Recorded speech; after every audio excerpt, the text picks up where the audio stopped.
नमस्कार मंडळी, मी कोमल आणि आपल्या नवीन ब्लॉगमध्ये तुमचं खूप खूप स्वागत. तर आज आहे भोगी संक्रांतीचा पहिला दिवस आणि या दिवशी आपल्याकडे मिक्स भाजी बनवायची पद्धत आहे.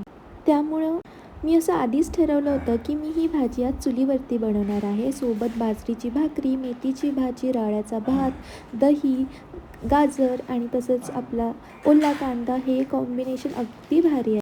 तर सांगायची गोष्ट अशी, लास्ट इयरला मी मुंबईला होते जॉबसाठी आणि भोगी संक्रांत आली होती. मी खास भाजी खाण्यासाठी मुंबईवरून सांगलीला आले होते 10 तासांचा प्रवास करून. सो विचार करा मला किती भाजी आवडत असेल. इथं आपण साधी नाही, फक्त मसाला घालून भाजी केलेली आहे.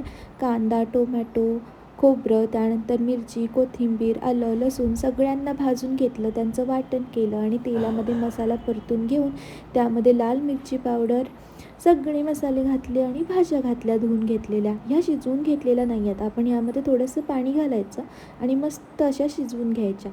आता तीळ घालायला विसरायचं नाही. संक्रांतीमध्ये तिळाचं काही महत्त्व जास्तच असतं.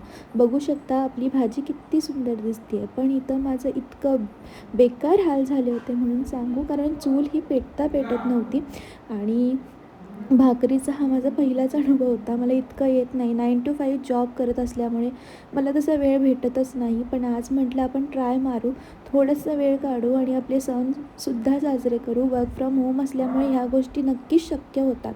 आणि आजचा दिवस इतका सुंदर गेला. सगळ्या जणी आपल्या घरी येत होत्या आणि एकमेकांकडे, यामुळे आपली मराठी संस्कृती ही जपली जाते. आपण एकमेकांसोबत देवाणघेवाण करून नाती वाढवतो.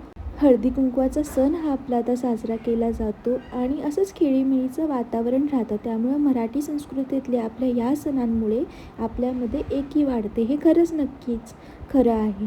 त्यामुळे इथं आता माझी भाकरीसुद्धा तयार झाली होती आणि तिला मस्त अशी शेकून घेतली दोन्ही बाजूंनी, कडकडीत केली.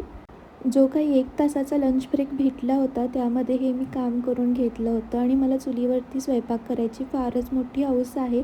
ती आज हौस पूर्ण करून घेतली होती आणि फार आनंद वाटत होता. बघू शकता ही माझी भाकरी आणि छान अशी आपण तिला भाजून घेतली आणि आता आपली तयार झालेली आहे भोगीची भाजी. ताट बघू शकता. नक्की खायला या. धन्यवाद.